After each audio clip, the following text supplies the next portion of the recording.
Students, मैं doctor धीरज Jain YouTube channel flight में आपका सभी का अभिनंदन करता हूं, स्वागत करता हूं। देखिए, बीएससी सेकंड सेम के इस उत्कर्ष बैच में आप सभी का वेलकम है और मेरी आपसे गुजारिश है कि ज्यादा से ज्यादा स्टूडेंट्स को आप चैनल को शेयर करें, लाइक करें, सब्सक्राइब करें, जिससे ज्यादा से ज्यादा अधिकतम विद्यार्थियों को इसका लाभ मिल सके। क्योंकि स्टूडेंट्स की शिकायत रहती है सब कि हमारे मार्क्स नहीं आ पाते हैं सब्जेक्ट में। वो समस्याएं आपकी इस चैनल के माध्यम से आप केमिस्ट्री सब्जेक्ट में तो दूर हो जाएंगी, आप मैं समझता हूं अधिकतम मार्क्स इस पेपर में ला पाएंगे। देखिए, प्रीवियस क्लास में हमने डिस्कस किया था, सिलेबस के बारे में हमने डिस्कस किया था कि हमारा सिलेबस क्या रहने वाला है बीएससी सेकंड सेमेस्टर में, कितनी यूनिट में हमारा पूरा सिलेबस डिवाइड है, तथा एग्जाम्स का पैटर्न क्या होगा, मार्क्स कितने का होगा, कितने हमें पासिंग मार्क्स चाहिए और मैक्सिमम मार्क्स कितने चाहिए। ये सब बातों को हम डिस्कस प्रीवियस क्लास में कर चुके हैं। आज की क्लास में हम स्टार्ट कर रहे हैं हमारी यूनिट फर्स्ट, और यूनिट फर्स्ट हमारी क्या होने वाली है, जो यूनिट फर्स्ट होगी हमारी क्या है, कार्बनिक यौगिकों का वर्गीकरण। मैकेनिज्म की रिएक्शन है, जीओसी मैकेनिज्म सारा इसी में समाहित है। इस यूनिट में बहुत ही इंपॉर्टेंट है और बेसिक चीजें इस यूनिट में हमें पढ़ने को मिलेंगी और बहुत ही अच्छा इसमें हमें सीखने को मिल पाएगा। देखिए, कार्बनिक यौगिकों का वर्गीकरण हम प्रीवियस क्लासेस में भी पढ़ चुके हैं, हमारे लिए कोई नया नहीं है, लेकिन कुछ बेसिक चीजों को आज हम पुनः सीखेंगे जिससे हमें आगे कोई दिक्कत ना हो। छोटी से छोटी चीज को भी हम यहाँ पर क्लियर करेंगे और टॉप लेवल तक हमारे सिलेबस के अकॉर्डिंग उन चीजों को हम यहाँ पर सीखेंगे। फिर भी यदि आपको कोई समस्या आती है तो आप कमेंट्स बॉक्स में मुझे कमेंट्स करके जरूर बताएं कि हमें समझ आ रहा है, नहीं आ रहा है, या किसी टॉपिक में समस्या आती है तो आप मुझे नोट करके वहां पर जरूर बताएं कमेंट्स बॉक्स में, जिससे आपकी समस्या का समाधान हो पाएगा। देखिए, अब कार्बनिक यौगिक की हम बात करेंगे कि कार्बनिक यौगिक क्या है। इनका पहले हम वर्गीकरण सीखेंगे, तब नामकरण पर आएंगे। नामकरण से पहले मैं आपको जस्ट पुरानी बातें जो आप प्रीवियस क्लास में पढ़कर आए हैं उन पर हम थोड़ा डिस्कशन करेंगे, जिससे आपको माइंड में सेट हो जाए सारी चीजें, आपको समझने में कहीं कोई दिक्कत ना हो। अब देखिए, कार्बनिक यौगिक चार्ट आपको दिखाई दे रहा है कि कार्बनिक यौगिक क्या है। कार्बनिक यौगिकों का वर्गीकरण किया गया है, दो प्रकार से किया गया है। कार्बनिक यौगिकों का वर्गीकरण कौन कौन से, एक होते हैं विवृत श्रृंखला और ओपन चेन। कुछ इंग्लिश की टर्म्स भी याद करना आप सीखें, जिससे हायर एजुकेशन में आपको दिक्कत ना हो और इंग्लिश टर्म समझने में भी आसान रहती है। जैसे ओपन माने क्या होता है, खुला, और इसको विवृत श्रृंखला भी कहते हैं, और इसको क्या कहते हैं, अचक्रीय, और क्या कहते हैं, इनको एलिफेटिक यौगिक कहा जाता है। देखिए, क्या नाम है इनके, ओपन चेन, एसाइक्लिक, एलिफेटिक, ये इनको कहा जाता है। इस चार्ट को समझ लें। फिर इसके बाद दूसरे कंपाउंड कौन से, क्लोज्ड, जिनको क्या कहा जाता है, संवृत या चक्रीय या बंद श्रृंखला यौगिक। अभी हम एक एक करके सभी को डिस्कस करेंगे, सभी को समझेंगे बहुत अच्छे ढंग से, और यह रिंग कंपाउंड इनको कहा जाता है। इसके बाद जो ओपन चेन है, विवृत श्रृंखला वाले यौगिक हैं, दो प्रकार के यहाँ पर आपको चार्ट में दिखाई दे रहे हैं। ये या तो साकित हो सकते हैं या असाकित हो सकते हैं। ये हाइड्रोकार्बन होंगे या हाइड्रोकार्बन के व्युत्पन्न होंगे। इन सबको हम तभी देखेंगे। ये दो प्रकार के संतृप्त और असंतृप्त होते हैं।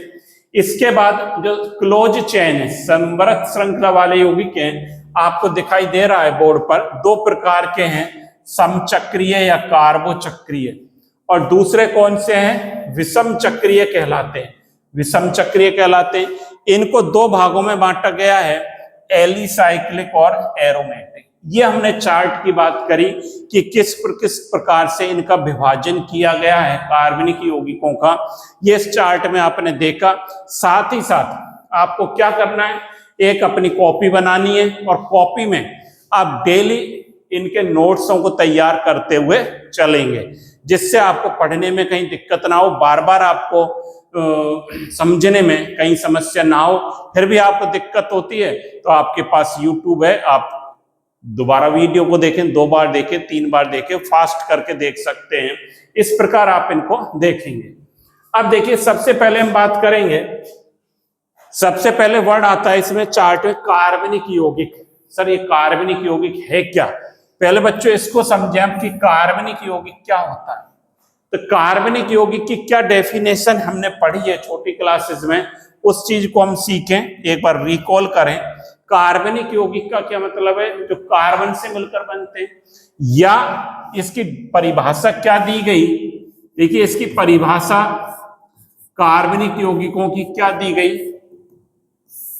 सबसे पहले जो क्या दी गई, हाइड्रोकार्बन, हाइड्रोकार्बन एवं इसके व्युत्पन्न, हाइड्रोकार्बन एवं इसके व्युत्पन्न यौगिकों को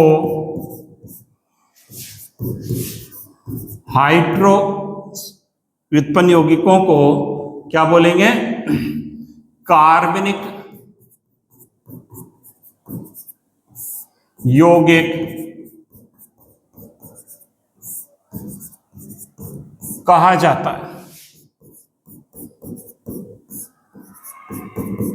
बात आ गई इसकी परिभाषा की। क्या परिभाषा हो गई?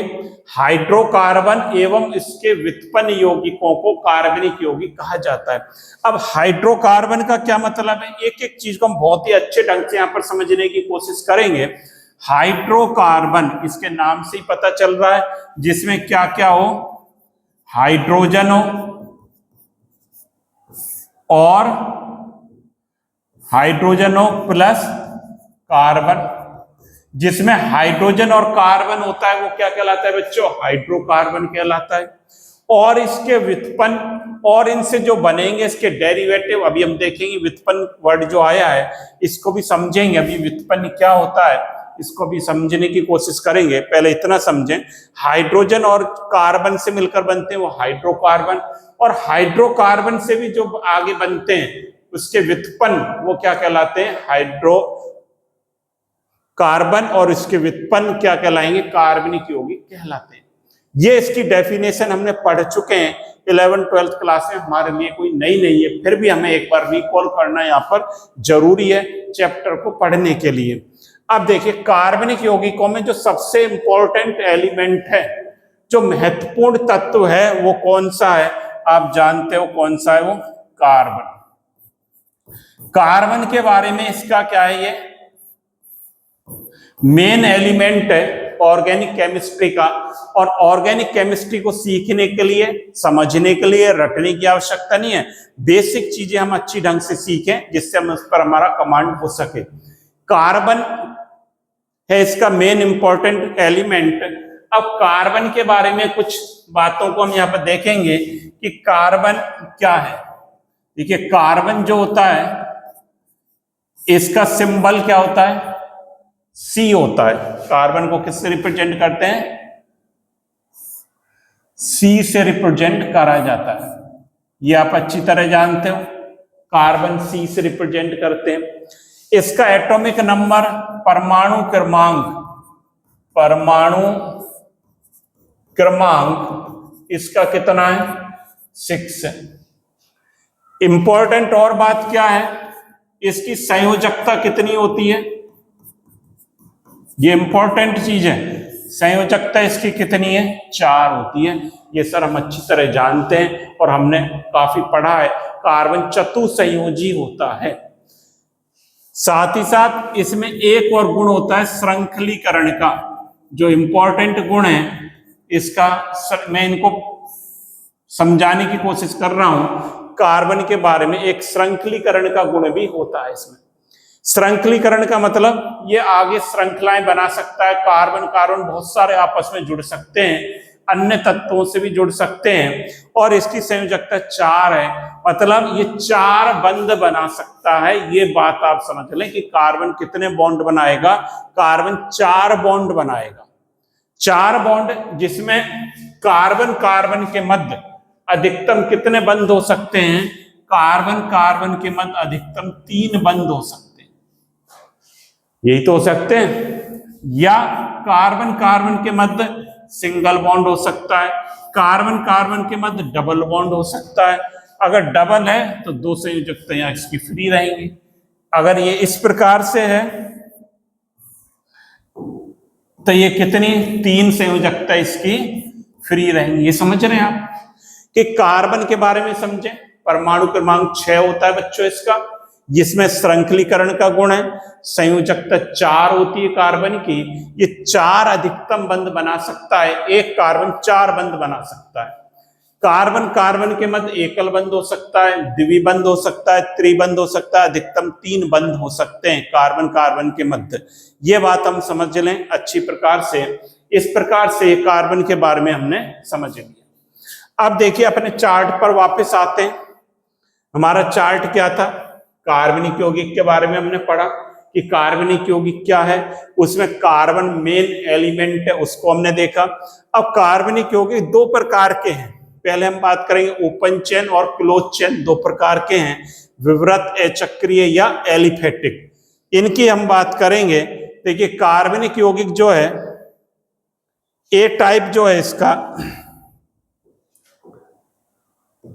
यहां पे हेडिंग डालें ए, कौन सा है, विवृत या अचक्रीय या एलिफेटिक यौगिक। ये होता है पहला प्रकार इनका कि विवृत होंगे, या तो विवृत का मतलब क्या है, ओपन चेन, ओपन चेन होगी। अचक्रीय होंगे, समझ रहे हैं, जो चक्र में नहीं होंगे, या एलिफेटिक, इनका नाम है, एक ही नाम है, इतने नाम है इनके, किसके, जो विवृत श्रृंखला वाले यौगिक हैं, विवृत यौगिक हैं, अचक्रीय यौगिक हैं, इसके 3 नाम दिए हैं। अब इसका मतलब क्या है कि अचक्रीय, अचक्रीय का मतलब जो चक्र में ना हो, जैसे हमने कार्बन कार्बन को जोड़ा इस प्रकार से, इसका प्रथम, ये प्रथम, और ये क्या है इसका अंतिम। प्रथम और अंतिम सिरा आपस में क्या रहेंगे, खुले रहेंगे, आपस में जुड़ेंगे नहीं। ओपन चेन की विशेषता क्या रहेगी, इनका प्रथम और अंतिम सिरा आपस में हमेशा क्या रहेगा, खुला रहेगा, जुड़ेगा नहीं। इसलिए इनको क्या बोला जाता है, अचक्रीय यौगिक बोला जाता है, या इनको क्या कहते हैं, एलिफेटिक यौगिक कहते हैं, या विवृत श्रृंखला यौगिक कहते हैं। विवृत का मतलब क्या है, सीधी श्रृंखला, या जिसको हम कहें ओपन चेन, खुली श्रृंखला रहती है, ब्रांच भी हो सकती है, सीधी भी हो सकती है। ये क्या रहती है, खुली रहती है। मेन इसकी जो गुण है कि पहला और अंतिम कार्बन आपस में जुड़ते नहीं। तो ये बात हो गई किसकी, विवृत यौगिकों की या अचक्रीय यौगिकों की हमने बात करी, ये बात करी। तो इसमें क्या लिखेंगे आप, अचक्रीय यौगिक कौन से होते हैं, वे यौगिक जिनका प्रथम एवं अंतिम सिरा क्या रहता है, खुला रहता है, जुड़ा नहीं रहता है। क्या लिख लेंगे, वे यौगिक, वे यौगिक जिनका प्रथम एवं अंतिम सिरा, अंतिम सिरा आपस में जुड़ा नहीं होता है, अर्थात खुला रहता है।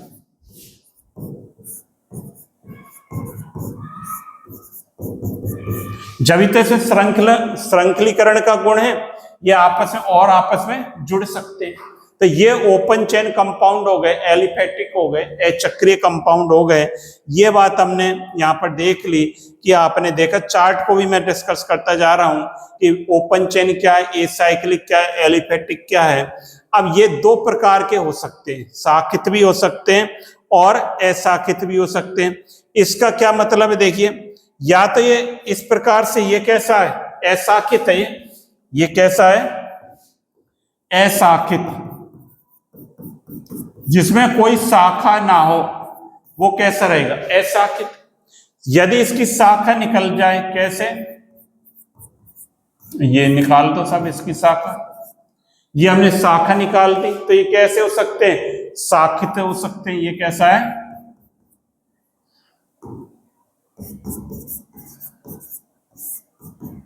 शाखित है। लेकिन प्रथम और अंतिम क्या रहेगा, खुला रहेगा, आपस में जुड़ेगा नहीं। ये इंपॉर्टेंट बात यहां पर याद रखनी है, समझने वाली बात है। अब देखिए इसमें ये दो प्रकार के हैं, हाइड्रोकार्बन और हाइड्रोकार्बन के व्युत्पन्न। अब देखिए इनको समझें कि हाइड्रोकार्बन क्या होते हैं। देखिए ये दो प्रकार के हैं, कौन से, अचक्रीय यौगिक दो प्रकार के होते हैं। तो यहां पर लिख सकते हैं हम, दो प्रकार के हैं, क्या लिखेंगे, अचक्रीय यौगिक, अचक्रीय यौगिक दो प्रकार के होते हैं। कौन कौन से हमने लिख रखे हैं, पहला लिख रखा है हाइड्रोकार्बन, हाइड्रोकार्बन, और दूसरा क्या लिख रखा है, हाइड्रोकार्बन के व्युत्पन्न। दो प्रकार के हैं। अब हाइड्रोकार्बन क्या होता है बच्चों, अभी मैंने बताया था, जिसमें केवल पहले को हम डिस्कस करें, ए पॉइंट क्या डालें, हाइड्रोकार्बन। देखो इसको समझें, हाइड्रोकार्बन, आपको बहुत ही इंटरेस्ट आ जाएगा और ऑर्गेनिक में कहीं दिक्कत नहीं होगी। एक एक चीज को हम क्लियर करते चलेंगे, बड़े आराम से पढ़ेंगे। हाइड्रोकार्बन क्या है, जिसमें केवल हाइड्रोजन और कार्बन उपस्थित होता है, वो क्या कहलाते हैं, हाइड्रोकार्बन कहलाते हैं।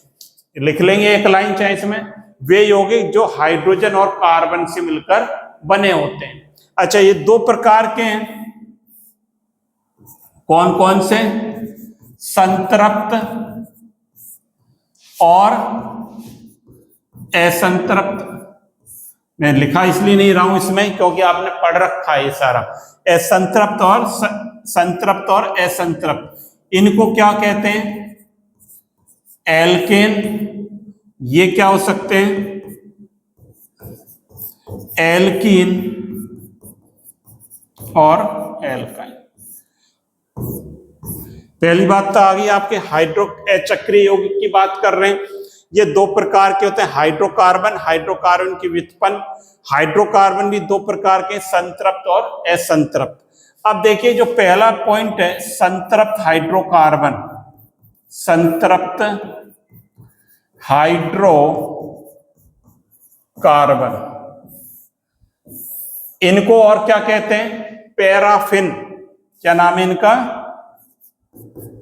पैराफिन भी बोला इनको जाता है। पैराफिन का क्या मतलब है, कम क्रियाशील, कम क्रियाशील होते हैं, इसलिए इनको पैराफिन बोला जाता है। या इनको क्या बोला जाता है, एल्केन बोला जाता है। तो जो संतृप्त हाइड्रोकार्बन है, हम किसकी बात कर रहे हैं, संतृप्त हाइड्रोकार्बन की बात कर रहे हैं। इनको क्या कहते हैं, एल्केन कहते हैं या पैराफिन कहते हैं। एल्केन का क्या मतलब है, कम क्रियाशील होते हैं, और एल्केन का जनरल फॉर्मूला क्या होता है, पढ़ रखा है आपने, CnH2n+2। बहुत ज्यादा डीप में मैं नहीं जा रहा हूं, ये चीजें आपने पढ़ रखी है। ये इसका फॉर्मूला है CnH2n+2। N क्या है, नंबर ऑफ कार्बन एटम, या N क्या है, कार्बन परमाणु की संख्या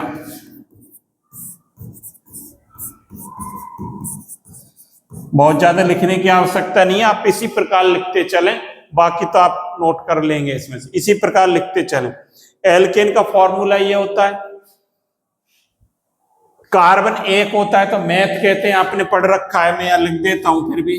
कार्बन एक हो तो मैथ से नाम चालू होगा, दो है तो किससे चालू होगा, एच से, C3 हो जाए, प्रॉप C4 हो जाए, ब्यूट C5 हो जाए, पेंट C6 हो जाए, हेक्स C7 हो जाए, हेप्ट C8 हो जाए, ऑक्ट C9 हो जाए, नॉन, और C10 हो जाए, डेक C11, अनडेक, डोडोकेन, इस तरह से जाने जाते हैं। तो ये हम एल्केन को देख सकते हैं। एल्केन का फॉर्मूला CnH2n+2 होता है। अब देखिए एग्जाम्पल देखें, देखिए उदाहरण देखें, n बराबर 1 लिख देता हूं तो ये क्या बन जाएगा, CH4 बन जाएगा। एक कार्बन है तो क्या कहलाएगा ये, मैथेन, मैथेन बोलेंगे।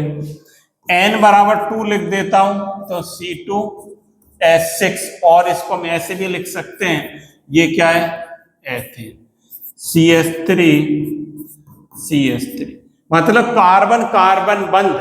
एल्केन की विशेषता क्या है, जो संतृप्त हाइड्रोकार्बन है इसकी विशेषता क्या है, कार्बन बिटवीन कार्बन, आप यहां लिख लें चाहे, कार्बन बिटवीन कार्बन एकल बंध उपस्थित होगा, वो संतृप्त हाइड्रोकार्बन कहलाएंगे। तो वे यौगिक जिनमें कार्बन कार्बन एकल बंध से जुड़े रहते हैं वो क्या कहलाएगा, संतृप्त हाइड्रोकार्बन कहलाता है। आपने पढ़ रखा है, ये आपके लिए नई चीज नहीं है, इसलिए मैं बहुत ज्यादा इनको नोट नहीं करा रहा हूं। पैराफिन कहेंगे, यहीं लिख लें। एल्केन क्या लिखेंगे, कार्बन कार्बन के मध्य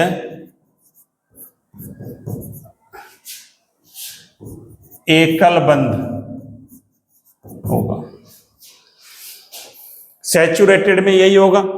इसका एग्जाम्पल देख लिया, मैथेन, 2 3 हो जाएंगे तो प्रोपेन। अब एथेन का देखिए मॉलिक्यूल कैसे होगा, मैं आपको दिखाता हूं। देखिए ये है मॉलिक्यूल एथेन का, ये ब्लैक बॉल है जो, वो क्या है, कार्बन है, आपको दिखाई दे रही होंगी, ये कार्बन को, और ये 3 जो व्हाइट बॉल हैं ये किसको, व्हाइट जो है हाइड्रोजन को शो करते हैं। तो देखिए इसको हम ऐसे ही तो लिखेंगे, C ये और ये 3, ये H, आप देख रहे हो। कार्बन कितने बंध बना सकता है, अधिकतम 4 बंध बना सकता है। तो ये कार्बन कितने बंध बना रहा है यहां पर, 1 2 3 4। ये वाला कार्बन 1 2 3 4, ये कॉमन है, ये बॉन्ड क्या है, दोनों में कॉमन है, तो ये 4 बंध बना सकता है। तो ये क्या हो गया, एथेन का फॉर्मूला, स्ट्रक्चर हो गई। इस प्रकार से एथेन होती है। 3 इसमें जो है हाइड्रोजन एक कार्बन पर जुड़े रहते हैं, तो ये एथेन का स्ट्रक्चर हो गई। आपने देख लिया भाई, अभी तक नहीं देखा हो तो एथेन आप इस प्रकार से समझ सकते हैं। तो ये एथेन हो गया। इसके बाद हम देखते हैं कौन से जो दूसरे प्रकार के हाइड्रोकार्बन है, कौन से हैं, 2 प्रकार के होते हैं हाइड्रोकार्बन, ये यहां पे लिखा है, हाइड्रोकार्बन 2 प्रकार के, संतृप्त और असंतृप्त। संतृप्त में क्या होगा, यहां लिख लें, कार्बन बिटवीन कार्बन एकल बंध। एल्कीन में कार्बन डबल बॉन्ड कार्बन द्विबंध। एल्केन में carbon between carbon triple bond. ये होता है, ये आपने पढ़ रखा है, नया नहीं है आपके लिए। अब दूसरे जो है कौन से असंतृप्त हाइड्रोकार्बन, उसको देखें। देखिए दूसरे कौन से हैं, असंतृप्त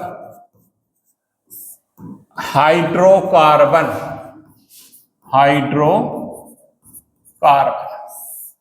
असंतृप्त का क्या मतलब है, जिसमें या तो कार्बन बिटवीन कार्बन क्या होगा, डबल बॉन्ड होगा, या कार्बन बिटवीन कार्बन कैसा रहेगा बच्चों, ट्रिपल बॉन्ड रहेगा। ये डबल बॉन्ड है तब ये क्या कहलाता है, एल्कीन कहते हैं, या इसको क्या बोला जाता है, ओलिफिन्स, ओलिफिन बोला जाता है। इनको क्या बोला जाता है, एल्काइन या एसिटिलीन यौगिक, एसिटिलीन यौगिक बोला जाता है। इनका फॉर्मूला क्या होता है, CnH2n होता है। इनका क्या होता है, CnH2n-2। एल्केन का याद कर लें, देखिए एल्केन का क्या है, अभी बताया था, CnH2n+2 एल्केन। इसमें से 2 हटा दो तो क्या बन जाएगा, CnH2n-2 कर दें, CnH2n-2। तो इस प्रकार से एल्केन एल्कीन एल्काइन बन जाते हैं। तो इसमें डबल बॉन्ड रहेगा।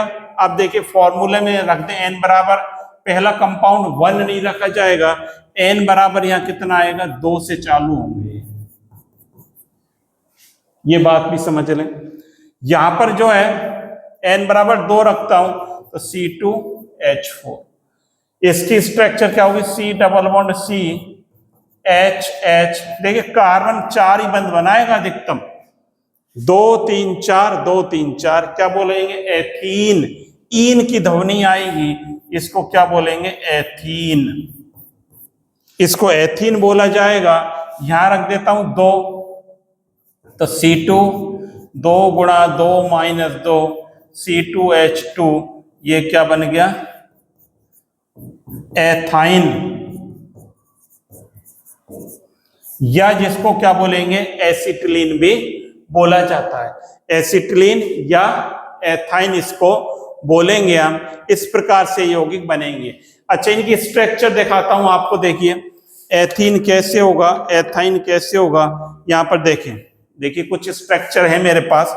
देखिए ये मॉलिक्यूल क्या है, एथीन का है। यहां आप देख रहे हो, यहां जो है कार्बन कार्बन, ये ब्लैक बॉल कार्बन है, कार्बन कार्बन डबल बॉन्ड से जुड़ी हुई है। देखिए ये जुड़ रही है डबल बॉन्ड से, आपको दिखाई दे रहा है। एक कार्बन पर 2 हाइड्रोजन उपस्थित है, तो 2 हाइड्रोजन व्हाइट जो बॉल है वो किसको, हाइड्रोजन को रिप्रेजेंट कर रही है, ऐसे इस कार्बन। तो ये हमारा क्या होगा, एथीन का मॉलिक्यूल होगा। ये carbon between carbon double bond present रहेगा, तो ये एथीन रहेगा। अब जब एथाइन की बात करते हैं, एथाइन में आप देख रहे हो कार्बन बिटवीन कार्बन कैसा बॉन्ड है, ट्रिपल बॉन्ड आ गया सर। अब देखो ये ट्रिपल दिखाई दे रहा है आपको, 3 बंद दिखाई दे रहे हैं, 1 2 और ये 3। एक हाइड्रोजन जुड़ रहा है दोनों कार्बनों पर, तो ये क्या बन गया, एथाइन बन गया। तो 3 बंधों कार्बन कार्बन के बीच एल्काइन, 2 हो तब ये क्या कहलाएगा, एथीन कहलाएगा। और जब 1 हो जाता है तब ये क्या कहलाएगा, एथेन कहलाएगा। संतृप्त हाइड्रोकार्बन बन जाता है।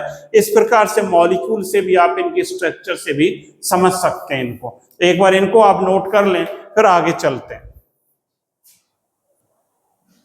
देखिए नोट कर लिया आपने, इसको क्या कहते हैं, एल्कीन एल्काइन, ये बात हमने समझ ली। एल्कीन को ओलिफिन्स भी कहते हैं।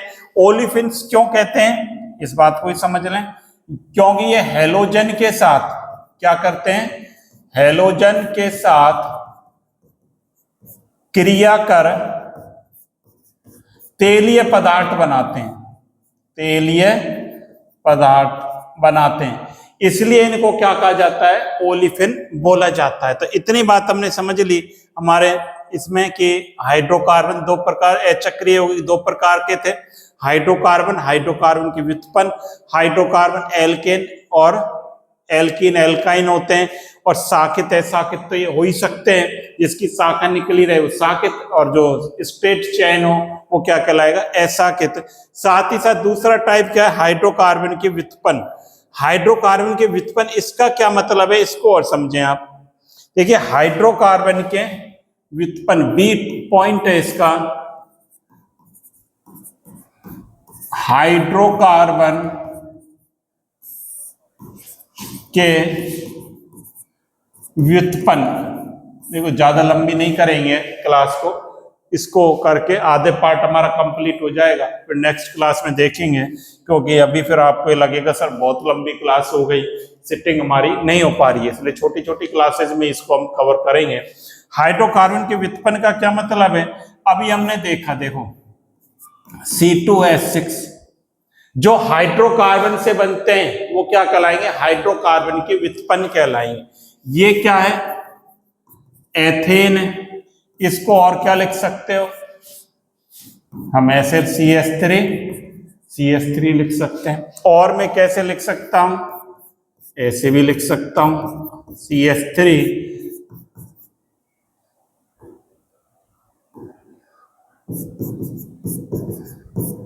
ऐसे लिख सकते हैं।